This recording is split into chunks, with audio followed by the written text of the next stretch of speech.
Welcome back to another episode of the 1% Life Podcast. I'm your host, Coach JT.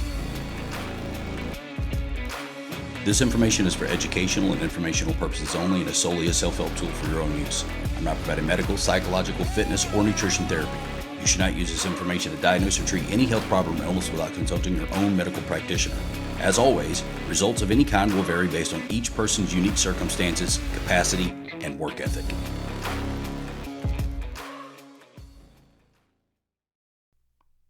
Why aren't you where you want to be? All excuses aside, why aren't you where you want to be or rapidly moving in that direction?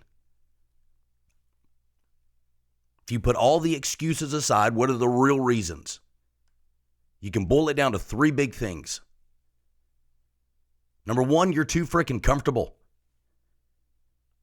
90% of the population settles into a routine and does the same exact freaking thing over and over again every single day for the rest of their natural-born lives. Their own self-imposed matrix. Same job, same routine, same route to work, same coffee, same freaking weekend plans, same income, same friends, same restaurant every weekend, same habits, same ailments. You get it? The same life forever, over and over again, on rewind, Groundhog Day.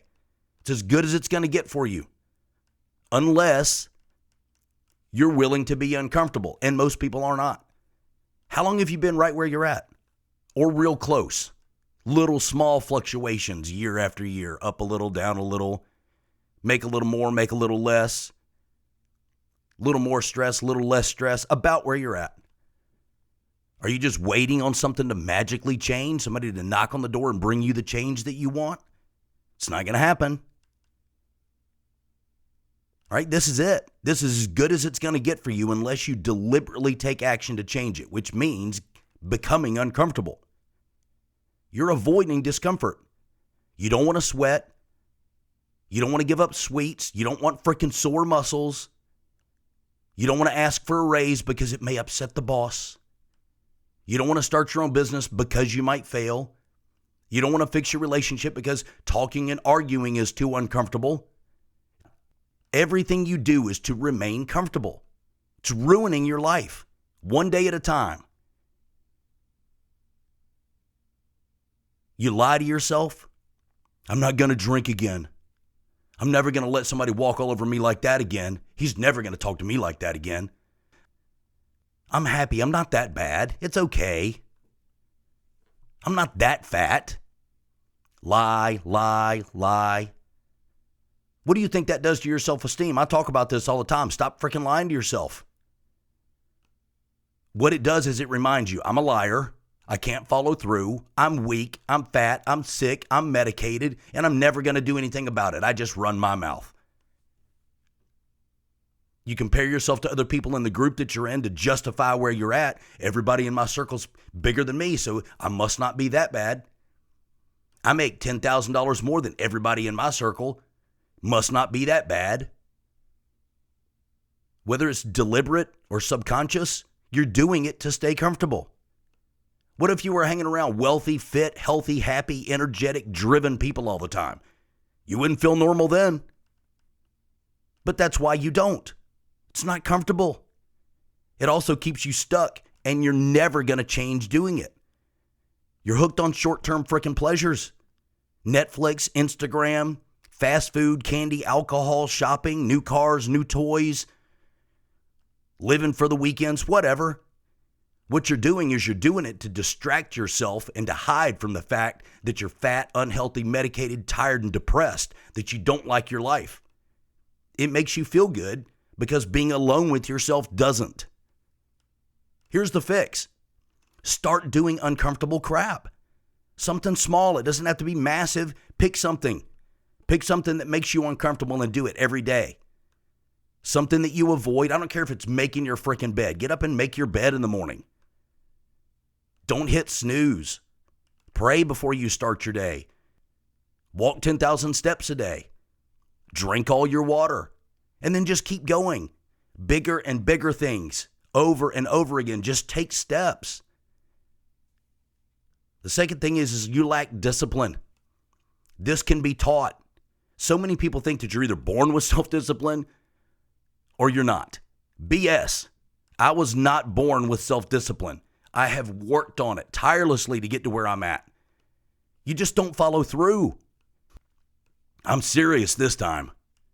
You make plans, you renew your gym membership, you start new fad diets, you get your meal prep bowls, you post it on Facebook, you tell your friends, and then you don't follow through.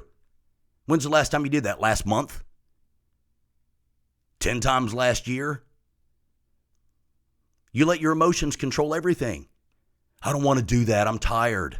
I've had a hard day. I deserve a break. I need to enjoy myself more. I can't live life so stressed out like this. Here's my favorite. My head's not in it. What does that even mean? You're inconsistent. You have a good week, then a bad week, and a good 90 days, and then a bad 12 months. One good meal, then 2 bad meals. Most people stay where they're at because they can't freaking be consistent for more than a few days, and then they go back to their old habits. How about the New Year's resolutions this year? We're at the end of January. How are those going? How long did they last? Days? Day? Weeks? New Year's resolutions are stupid, by the way. It's January 1 is a freaking date. If you decide that you're going to make a change, why would you wait until January 1 to do it and get excited about that date? Start on freaking December 22nd when you come up with it. People look for any freaking reason to quit. Any little obstacle is an excuse to quit, deviate, substitute, and freaking justify it. They believe it's real. My family's in town. I'll have to start when they leave. It's not my fault. I have a sore throat. I have sore legs. I had a long work day. Kids soccer. Husband doctor visit. The weather's bad. It snowed this week, coach.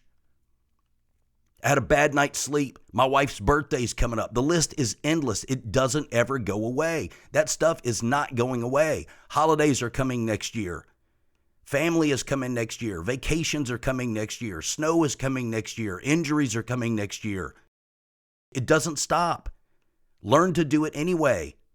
Discipline means showing up every day, not just when you're freaking motivated or excited or it's comfortable or it's easy.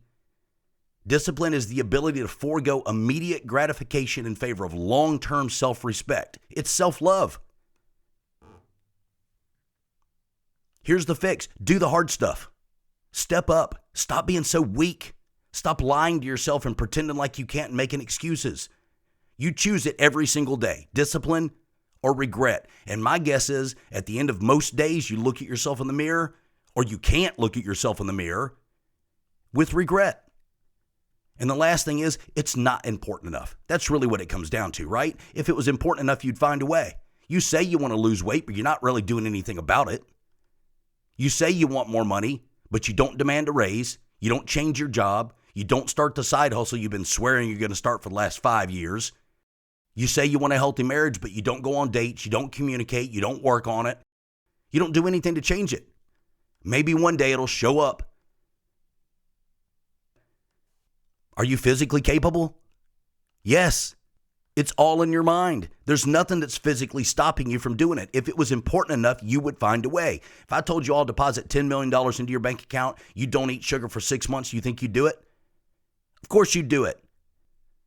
Not because your abilities changed, not because your intellect changed, not because anything massive happened, not because the environment changed, because your desire changed. It became important enough. So what you're telling me is that you are not that important. You have to know your why, guys. It's not the vacation. It's not losing 50 freaking pounds. It's not getting the job promotion. It's not running a certain time. It's not all these little things that you think about. It's so much bigger. And until you tap into that, you're always going to hang your hat on these little things that aren't really that important. The real reason is your children, the example that you set, the habits you teach them, the fact that you're setting them up for failure. Men, it's being a weak leader, weak head of your household. Women, it's showing your daughters it's okay to be sick and fat. It's about not being healthy or feeling sexy for your spouse, not dying 10 to 20 years earlier, not being free to travel, play, and enjoy life, not dishonoring your body. You always give yourself a freaking back door. I'm going to try, but I'm having a procedure in 2 months. I might have to stop. I'm going on vacation in January. My husband probably won't support me, so I'll try, but we'll see how it goes. I've tried eating clean before, but I'm addicted to carbs. We only have one car right now, one's in the shop, so I might not be able to make it to the gym. AKA, I love making excuses, so I'm going to go ahead and make a bunch of them ahead of time so that they seem more legit when I actually quit in a few freaking weeks. Make it important enough. Or just be at peace with where you are. Accept being average for the rest of your freaking life. Get used to being sick, fat, medicated, and depressed, doing a job that you can't stand, making less than what you want to make. Live with jealousy of everybody else that did do something about it and the regret that you didn't. I'm out. For more content, be sure to like, subscribe, and follow me on Facebook, YouTube, and Instagram. See you.